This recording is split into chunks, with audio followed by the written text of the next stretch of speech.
say thank you to Abby and the committee for this honor. I have worked in Orange. This is my 25th year, so it's kind of, I think, nice for, as Abby put it, a veteran teacher, which really, us veteran people need older teachers, but we'll go with veteran. And I do want to acknowledge my fellow 2014 school-based teachers of the year, because that's really, I think, the biggest honor when you're picked by your peers. So I'm giving you just a couple words.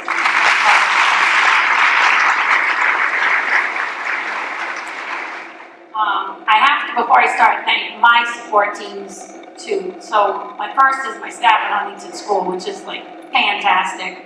Great principal, great teachers, and just great friends. They make it, Huntington, a fun place to be every day. And then my team at home. So I have my best friend, Jackie Fallon's here. She taught me many things, and pretty much life in general when I have a problem. So, and then my three favorite guys are here. One, you should know, Mike Garber, who's like my perfect match. Except if those report cards don't come out quite, I'm not going to know them. I don't get to know. My brother, Craig Sangadolsi, who, let me tell you, he loves school stories, so this is like his favorite thing ever to send to this morning. But he's like the most supportive brother, always has been. And he's really my creative, artsy person, so it's kind of nice. I don't have anything. And then Max Garber, some of you know my son Max.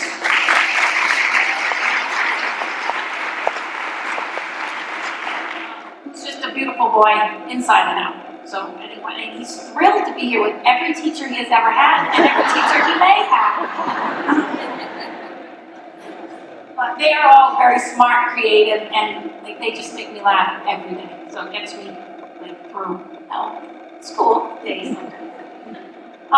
So as I tried to decide what to talk to you about today, I really thought hard, because this is a pretty tough problem. Because I've sat here for 24 summers, and you're like, you really just, today I would rather be maybe at the beach. I don't know, might be a good thing. Or I know some people need that coffee. It's nice that it's outside, but still sometimes it would be nice in here. And we have those lists, running through there. Like right now, I'm still going through it today. Get all the homework folders I needed ready for today. And so I know it's hard to sit and listen and get excited. So I decided I didn't want to be too serious. And I wasn't really going to remind you of what you already know. That even though this is like the most worthwhile job, it's also one of the toughest jobs that anybody can do. We know that. There's new initiatives. There's always new state and district mandates, right? We have challenging students, big classes. You know all that. Is that exciting for you? Is that going to get you to go tomorrow? See, my friends are here. They're just laughing. But no, that's not why we do it. At the end of the day, none of us do this job for that. After all these years, I still come back for really two reasons. And you can roll your eyes if you like, but really these are them. I love the children, and I love to teach. That is simply it. And so this is how I think of it. But he was one of my first so I think of it like one other job. Can you come to school every day? And it's like you get a surprise. And in Norwich sometimes, lots of surprises in one day. I move around a lot, so I don't know. I'll have to try to keep coming back. So I have like a little gift. Think of like a gift. Now, and I have a little bit of my orange, because orange makes me happy, so you'll see orange in my room. Sometimes it might be summer. And I think of it like this. When you have those gifts like from, I don't know, holidays or birthdays, and you get like a great gift. It's like fabulous. It's like I'm really, happy. Some days, the surprise of the gift, might be not the best, but a surprise nonetheless. So yeah. So I'm reminded, and I told my brother, I'm reminded of once when we were younger, we had this like crazy neighbor at the beach, and she gives you like one of the best gifts. The best. So I'm going to use her gift this one time. My brother and I actually got, because we share our birthdays are day apart, she actually gave us a potato. Not a cooked potato, not anything special potato, a really big potato, but a potato. So I'm going to use that as it's like a potato surprise, really. Because we get a lot of potato surprises at school, really. You know, so I think of it kind of like switches a lot, you know? So like, wow, I only have 18 kids in my class today. Surprise, right? But then maybe tomorrow, I only had 18, so guess who gets the first 3 new students? Potato surprise, right? So that's kind of keep that little mind, thinking in mind when I'm doing the rest of my speech, because it's really all about surprises. And I was going to say, we have a surprise, our new reading, writing curriculum. That could really go either way. Potato, depending on the day. Now, when little people enter, I call them little people, not so much children. When little people enter your classroom, they're full of surprises, right? You don't know what they're going to like, not like, learn, not learn, say, or do. Those are my favorite things, the say or the do. So I'm reminded of just a couple, little people that just were certainly surprises. I had this little boy in Bishop years ago, my first year teaching, so I was not veteran, I was brand new. And he was great, he was real creative and smart, he'd come to school, curly dark hair, he was just adorable. And after a couple days of school, he came in and he's like, Miss Agnosi, because that was my name, Miss Agnosi, I have something I have to show you. Now, the veteran teacher probably would have went, just hold on a second. But of course, he knew, I was like, oh, yeah, great, all right. So he comes out, and literally, because he did this every single day then for the rest of the school year, he'd just come in the morning, and one kid say good morning, and then just response. And then he'd shimmy him a little bit. Because he liked how it moved during the day, how it felt. And he did all of his work. He was fabulous. He had to have his pockets hanging out. It's surprise, here's the pockets. I'm hoping he used those, but I'd love to know what he was doing now. Maybe fashion designer or wind tunnel engineer. I'm not really sure about it. Then I had this little boy this year, actually. A lot of my Huntington friends know him. And he just found the word nugget to be hysterical. Okay? Any kind of nugget. Now, I found this when I read, which, if you'd like, my favorite chapter book ever is Gooseberry Park by Cynthia Ryland. And there's a bat that just eats chicken nuggets. It's not even part of the story. He found this hysterical. Just hysterical, which in turn made everyone else hysterical. So I'm well, maybe it's just the day, the whatever. Okay, not thinking much about it. Then we go to nonfiction stories, and I'm reading about a farm.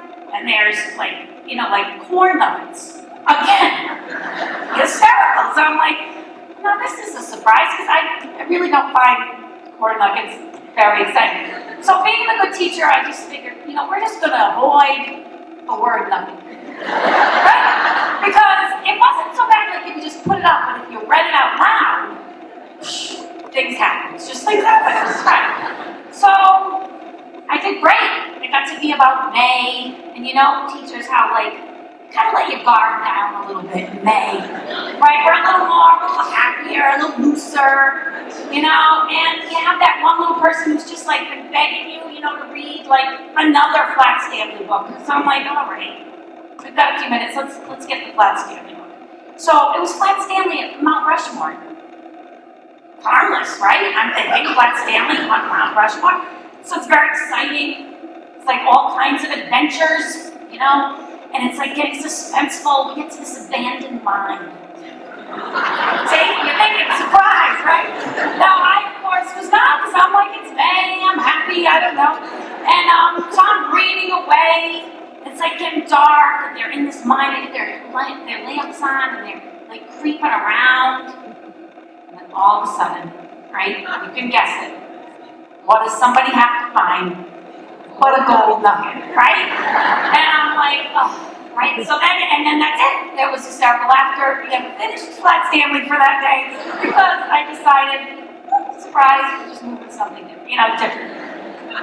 But the best part, I think, about kids and those surprises is that challenge of trying to figure out what you're going to do with those surprises and what you're going to do with those little people and figure out what works best for them, what doesn't work, how you can address all those different levels and interests. That's the part that I think is so exciting about teaching, which I know is why we're all here and why we want to do it. Now, the teaching part, of course, is equally as surprising, we all know. Like, surprise, new math curriculum, which was yay, right? Am I happy? Sorry, no, I'm not happy. But then, surprise, you have like 8,000 manipulatives to put away. And I've been a veteran teacher, so I have a lot of manipulatives to put away. But I found the best way to deal with these surprises is really like an attitude or mindset that incorporates humor, obviously humor, flexibility, and my favorite, collaboration. These traits can be used with anything, lesson planning, presentations, or just those simple, everyday kind of problems. So I'll give you an example of one of these everyday kind of problems that require humor, flexibility, and collaboration. It has to do with a friend that I worked with years ago. Some people might remember Doreen Mercier. Fabulous teacher, even better lady. And one day I was teaching my math lesson, right on target. When it was supposed to be, everything was great. The kids are all excited, and there's a knock on the door. So I sent one of my friends to go answer the door, and they're like, "You gotta come quick. It's Mrs. Mercier. She needs you." All right? You sure? Right now? Yes. So I get to the door, and come on, get. And I get to the door, and Mercier's standing there. The door's open. She doesn't say anything. She just turns around, bends over, and her entire see that surprise, right? And so being the nice friend that I am, of course I laughed first. And then, it was simply, I'm like, all right, give me your class, go find some pants. And we just kept going. I continued with the math lesson. But I've been fortunate to have worked with teachers at Bishop, then Greenville, and now at Huntington, who share this philosophy and truly try to function as a team. And I also could point out, besides in my school, my grade one teachers, best in the district. I have to say that. But I think we really, truly embrace that collaborative spirit, and we work off each other really well. And I think all of these groups of teachers are able to blend their different strengths to find the best possible solutions to problems and the best possible strategies to reach all students. That's what I think is and have fun along the way. And perhaps eat a little bit also, because that's what I usually like to add to it. So I wanted to read this quote for you from Steve Jobs, which, by the way, is going to cover my technology portion of the presentation. Because even though I'm married to my Garber, I am not my Garber. So it's a quote by Steve Jobs, and it simply says this: "Your work is going to feel a lot satisfying is to do what you believe is great work. And the only way to do great work is to love what you do."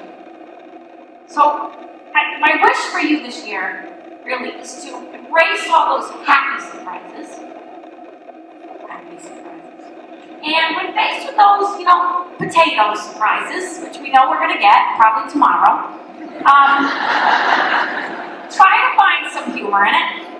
Or, in the least, go find somebody to split the potato with. Because it's just going to make life so much better. It's what I have always done, and I still, like I said, love my job every day.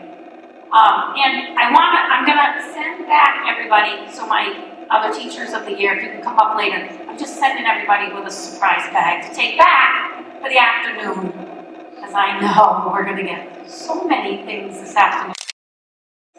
So I want to say thank you all. I wish everybody a fantastic 2014-15 school year.